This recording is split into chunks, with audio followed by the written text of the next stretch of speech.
Assalamualaikum warahmatullahi wabarakatuh. Madayaw ug mayong adlaw kaninyong tanan. Magandang araw sa inyo lahat.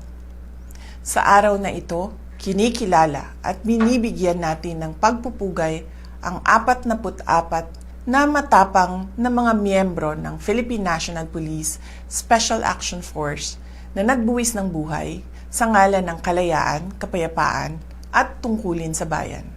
Sila ay mga bayani. Nananatili sa ating mga diwa ang kanilang legasiya, ang tunay na kahulugan ng dedikasyon at pagmamahal sa bayan.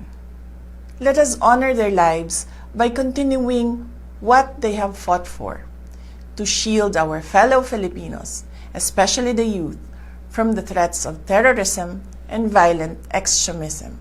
As we pause to honor the incredible bravery of each member of SAF 44, let us also keep the families they have left behind in our thoughts and prayers. Their enduring spirit in facing the profound impact of loss is truly inspiring. They deserve our deepest respect and compassion.